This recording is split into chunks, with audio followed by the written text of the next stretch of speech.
Hi, welcome to my YouTube channel Kalyani kitchen Kadapa రుచులు. ఈరోజు ఈ వీడియోలో అందరికీ ఎంతో ఫేవరెట్ అయిన గోబీ 65 ఎలా తయారు చేసుకోవాలో ఈ వీడియోలో అయితే చూపించేస్తాను. ఈవినింగ్ ఎప్పుడైనా స్నాక్స్ తినాలనిపించినప్పుడు లేదా స్పెషల్గా మన ఇంటికి బంధువులు ఎవరైనా వచ్చినప్పుడు చేసి పెట్టాలనుకున్నప్పుడు ఈ విధంగా అయితే చేసి పెట్టండి. ఫుల్గా లాగించేస్తారు. పైన క్రిస్పీగా, లోపల సాఫ్ట్గా, జ్యూసీగా, టేస్టీగా అయితే ఉంటుంది. తినేటప్పుడు అయితే కరకరలాడుతూ ఆ సౌండ్ కూడా వస్తూ ఉంటుందండి. భలేగా ఉంటాయి. ప్లేట్ మొత్తం ఇచ్చారంటే అస్సలు వదిలిపెట్టరు, అంత బాగుంటుంది. మరి దీన్ని ఎలా తయారు చేసుకోవాలో, నేను ఎలా తయారు చేస్తాననేది మీకు ఈ వీడియోలో చూపించేస్తాను. దీనికి కావాల్సిన పదార్థాలు, తయారు చేసే విధానము చూసేద్దాము. మిరియాలు, అలాగే కాలీఫ్లవర్ 1 కేజీ తీసుకున్నాను నేను. శుభ్రంగా పురుగులు అవేం లేకుండా చూసుకొని మీకు నచ్చిన పీసులో కట్ చేసుకోండి. 1/2 టేబుల్ స్పూన్ గరం మసాలా, కొద్దిగా పసుపు, అలాగే కారపొడి 1 tablespoon, 1/2 tablespoon coriander powder, 1/2 teaspoon సోంపు, అలాగే కొద్దిగా కరివేపాకు, అలాగే ఒక 3 పచ్చిమిరపకాయలు, 1 teaspoon ginger garlic paste, టేస్ట్కి సరిపడా సాల్ట్, అలాగే 1 కప్పు మైదా, కార్న్ఫ్లోర్ వచ్చేసి 3 టేబుల్ స్పూన్స్ తీసుకున్నాను. అంతకన్నా ఎక్కువ వేసుకున్నా అంతగా బాగా గట్టిగా వచ్చేస్తాయి. వీటికి కావాల్సిన పదార్థాలు.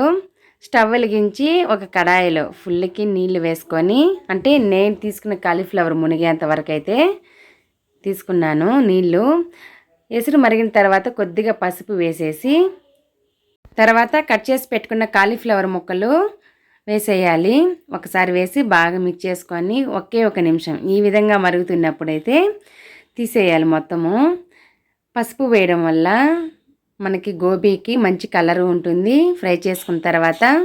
అలాగే ఏదైనా క్రిములు ఉన్నా కూడా చచ్చిపోతాయి. మన కాలీఫ్లవర్ అనేది క్లీన్గా ఉంటుంది. ఒక పాత్ర తీసుకొని అందులో మైదా, 3 టేబుల్ స్పూన్స్ కార్న్ఫ్లోర్, అలాగే సాల్ట్, జింజర్ గార్లిక్ పేస్ట్ చూపించిన వీటన్ని వేసేయాలి.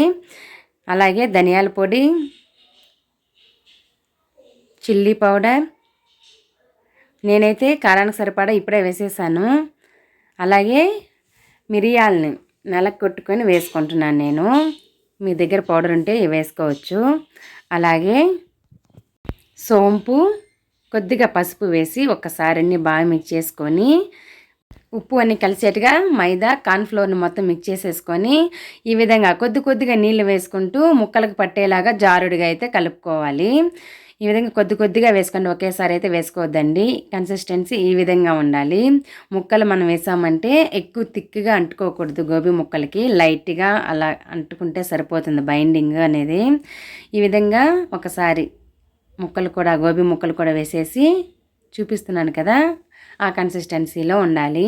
నేను ఫుడ్ కలర్ కూడా ఎక్కడ వాడలేదండి. మంచి కలర్తో వస్తాయి చాలు మనకి.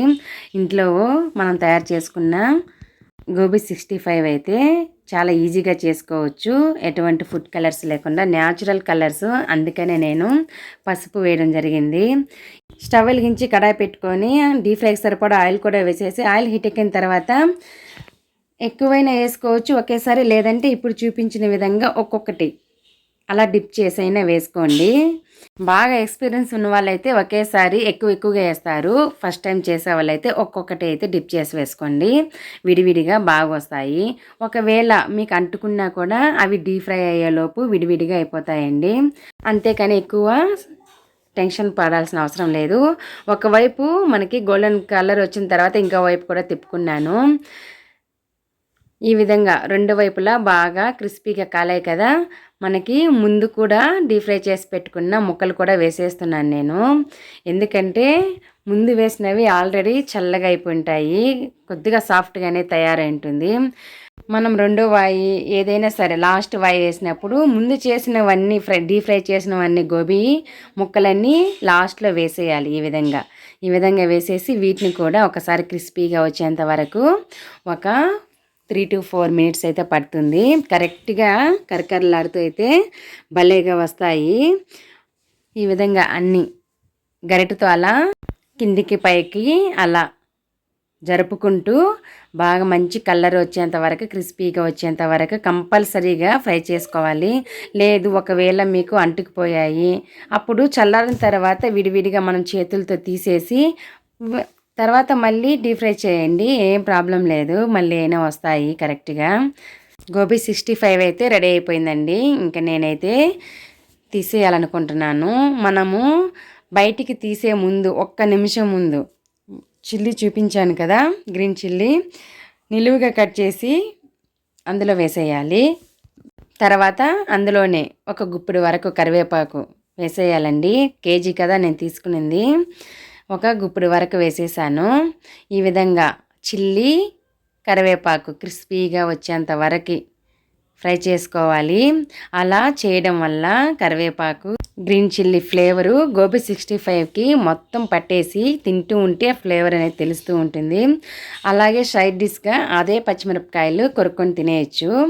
అయిపోయిందండి, అంతే. చాలా ఈజీగా చేసేసాను నేనైతే. ఇలా ఆయిల్ అనేది ఏమీ రాకుండా ఒక ప్లేట్లో కానీ బౌల్లో కానీ తీసేసుకోండి. ఇలా మొత్తం తీసేయాలి. స్టవ్ అయితే నేను ఆఫ్ చేసేసాను. ఒక కాలీఫ్లవరు మనకు వేస్టేజ్ అంతా పోయి డీప్ ఫ్రై అయ్యేసరికి మనకి ఇవి మాత్రమే అయ్యాయి. ఒక ఫ్యామిలీ అయితే బాగా ఈజీగా తినేయచ్చు. మనం బయటకు వెళ్ళి తీసుకొని తినడం కన్నా కూడా ఇలా ఇంట్లోనే అప్పుడప్పుడు చేసుకుంటూ ఉందాము. బయట ఫుడ్ ఎక్కువ తినకూడదని చెప్తున్నారు కదా, ఎక్కువ రీయూజ్డ్ ఆయిల్ యూజ్ చేస్తున్నారనేసి. అందుకనే నేనైతే ఎక్కువ ఇంట్లోనే చేసుకుంటూ ఉంటాను, బయట ఎక్కువ తినము.